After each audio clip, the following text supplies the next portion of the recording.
This will be Tuesday, July 21st, 2020. This is, of course, the video like that takes 30,000 to a million. And I'm really excited. I want to show you this before it disappears because in the morning these numbers won't look the same.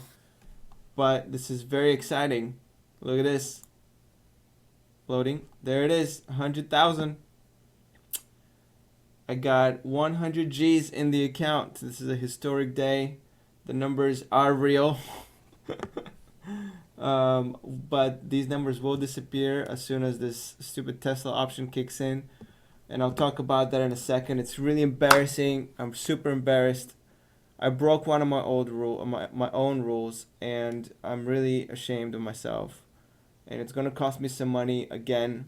One of my rules was, don't trade or invest or deal with anything you don't know anything about.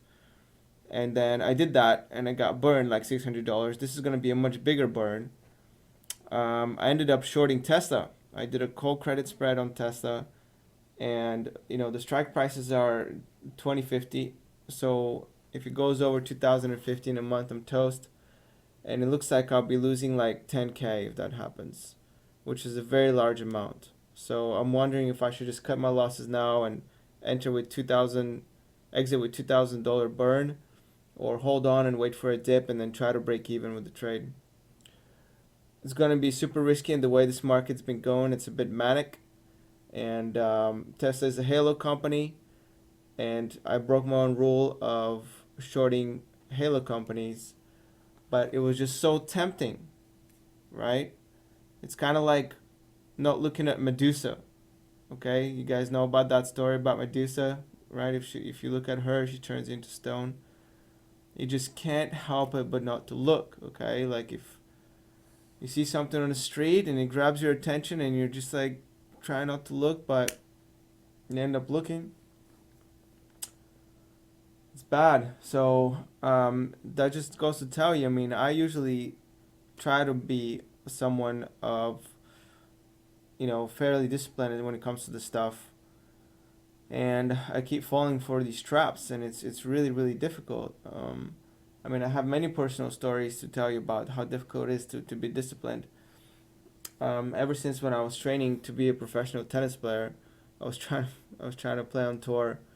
If you guys don't know that, sadly, I got injured about 6 months into it, and but anyways, it was a lot of work, and I probably wasn't gonna make it anyways. So it's kind of a blessing in disguise.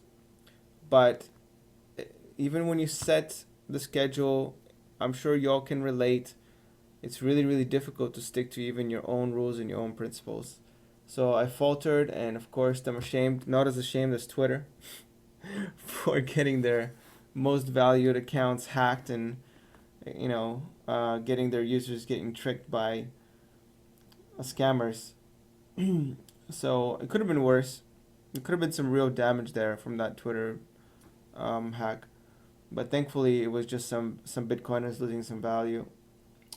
It's better them getting scammed so they have an excuse rather than watching Bitcoin go down to zero. Okay, so anyways, this Tesla, let me show you this Tesla play, right? Before I even go into the rest of the account. I'm down $890 on it so far. And if it wasn't for it, I'd actually be up to 100,001. Okay, but I'm not 101,000. I'm just at 100,000. So that's unfortunate. So here's the trade and how it went. Today I was looking pretty calm. I was even thinking of exiting in the morning. That's the bad part. I woke up and I'm like, you know what? Why am I going against my principles? This is so dumb. I know that Tesla's crazy. Anything can happen with the stock. Like, this is not the right time to do this, or ever, while Elon Musk is at the helm. And look what happened. I mean, this just totally went against me, and now it went up 151%. The spread here, and it was just, it's bad. It's really bad. And now I'm down $890 today, so it's very unfortunate.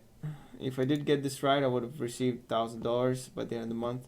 So you can see that, well, in 1 month, by the end of 1 month. You can see the expiration here is August 14th. So it's quite some time. I'm definitely going to look to try to exit this trade as soon as Tesla comes into reasonable territory. Even if I win this, it's still a stupid thing to do. I mean, it's just $1,000, but it's risking 10. It's so much money, right? It's just totally not worth it.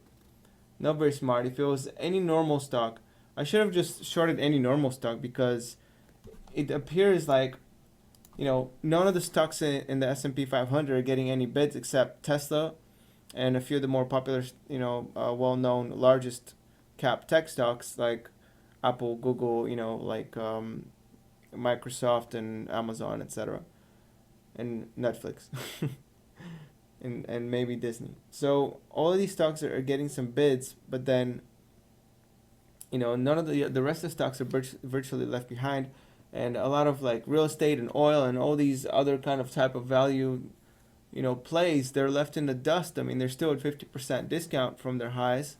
They're not moving anywhere. Like I've been acquiring some real estate stuff, but it's just it's not moving. And these high flyers are just dominating the markets. They're like 25% of the market cap of the S&P 500 are these few stocks that have just mega valuations.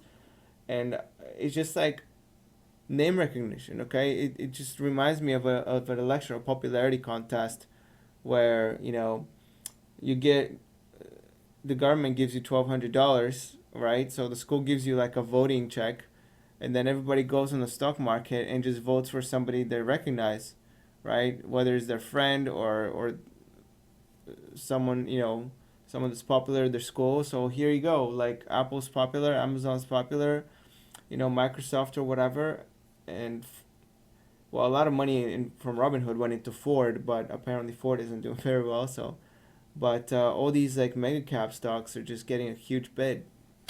So, well, let me take you through the account. I'm just so disappointed in myself. Even this is such a bittersweet victory, right? I'm at 100,000 on this account. So I started with 30. I'm on my way to a million. I already got the extra, digit there, and it's just such bittersweet because I keep making mistakes. And if I was playing this right by my own principles and rules, I'd be much better off by now. I'd be able to, compound those few thousands of dollars that I've lost due to stupidity and impatience and just poor decision making. So it's very bittersweet. Like, I'm glad that I'm doing okay, and I'm glad that I'm at new highs, but I'm really disappointed with the way I'm getting there, and the path is actually more important. Believe it or not, the path getting there is more important than the result. You can quote me on that. Okay, so here's the account. Not in a good mood. Here's the account here. I was in a better mood when I was at the bottom of the market, levered up. Okay, sorry, it's a little rant, right? I'm actually going to show you in the chart when I was in a better mood. I'm going to a year chart here. I was in a better mood here when my account was 44,000 or something like that, and I was levered up to the hill. You can, if you want proof, you go back to those videos. I don't know which one it was, but you can see by the number, because I post the number of the account on every video. And you can see me smiling, and I was okay with the things I was doing, right? At 47,000, okay? That's more than $50,000 ago. That's just like a few months ago. You can see that. I was actually very, I was upbeat and I was confident, and I knew what I was doing, and I was okay with the consequences no matter what they were, because I knew I was going by my principles and by my rules. And so I wouldn't be disappointed in myself. But now, look at me. I've fell into the temptation, and I'm all-time highs, over 100 grand, and I'm not nearly as happy. So in fact, I'm pretty pissed off. All right, so anyway, here are the positions. Of course, as always, you can pause the browser at any moment, and you can see the stock symbol here. You can see the dollar, the strike price. This is strike price. Then we have the expiration date and the type of contract it is, and the number of contracts. So I got a lot of options plays as usual. You can see most of the chemical ones are going to trigger, because chemical has just been on absolute fire, and it's over $12, I think. So it's going to trigger all of these options on the way. So I'm gonna have virtually no chemical positions. I recently sold a $12 call for December, so I'm gonna get the premium for that if chemical stays above this price, but it might fall, which would be okay. I'll be okay with that. I'll be able to sell some puts, have some cash. Anyway, I have some Wells Fargo put here for $24 Wells Fargo put, because I think that financials is another sector that hasn't been participating in this rally. So we got financials, real estate, oil, it's just been other commodities like precious metals and tech that's really been spearheading this rally here. And luckily I have a good portion of that. I mean, you all know that I have, if you've watched my videos a lot, you know that I have another account with a lot of precious metal stocks on that. That account is booming, needless to say. I'm actually starting to slowly lighten up those positions. I don't know how long the silver rally will last, but I'm guessing it's not going to be past $25. And if it isn't, I want to make sure that I definitely lighten up a lot of those silver miners, etc.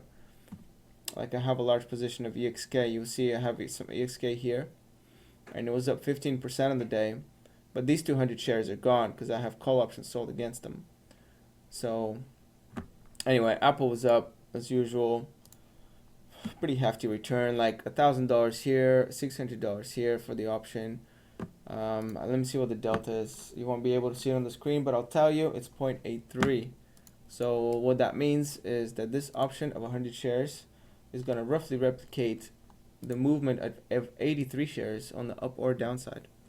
Of course, the further the price goes, the more the delta is going to go up, because the bottom is going to become less and less relevant. So it's going to take into account virtually that I'm trading $100 stocks of Apple. So I'm going to eventually be getting the movement of 175 stocks, not just 75, and some random delta here. Okay, so RSX was up a little bit. Wheat and precious metals, of course, got a big bid. And actually, silver is up overnight, another 2.5%. It's going to be very interesting to see if that persists overnight. I'm recording this on very early on Tuesday, or very late on Monday, however you want to perceive that. It's 1:21 a.m. And tomorrow morning, silver's probably going to open in the sky highs. I'm guessing it's going to drift into the latter part of the day. And I'll see if I can clear some positions during the day. Hopefully I sell a little bit off. I've already sold some wheat and precious metals off. I've already sold some SIL. So I've lightened these positions quite a bit, but oops, I didn't want to click on RSX. That's the Russian markets. They're pretty immobile here at the moment.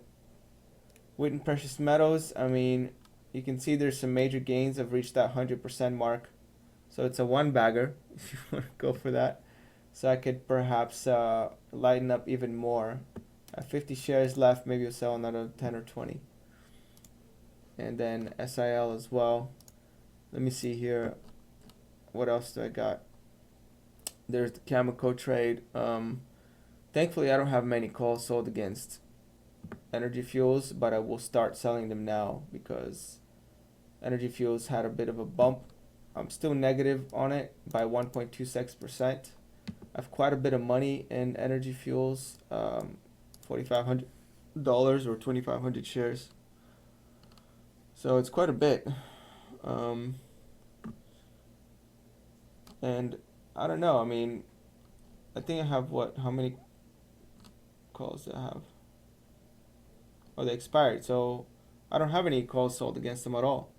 So I'm probably going to sell like 5 calls, get rid of 500 shares if it reaches 250, something like that. But I definitely want to hold some for the long run because, I need to see that uranium spike. I want to live through a uranium spike, and I want to say that I have lived through it, okay? I want to carry at least a portion of my uranium position all the way to the top, even if it's just 50 shares or something like that, just so I can say just like Rick Rule, I managed to carry part of my position all the way to the top, even if it's very insignificant. What else that's exciting that happened? Oh my gosh, I hate when it resets like this. I hope it doesn't anymore. I have Visa. I mean, everything else is pretty standard. You can see chemical here sitting at 12. Oh, it was at 12 something. It was at 12.30. Now it's at 11.95. So I'll be okay if it just hovers like this for the rest of the year. I'm totally fine. Totally fine. Looks like I have sold. I've already had a few contracts trigger, so I only have 1,200 shares left, and you can see I have under contract here 1,100. So I could sell another call, I guess, for like December or something, and I think I will do that pretty soon. Or I could just ride it up a little longer if it keeps rising. I'm pretty ambivalent at this point when it comes to that. That's pretty much the account. I mean, I need to sell a call here for SBRA as well. It's an additional, because this one expired here.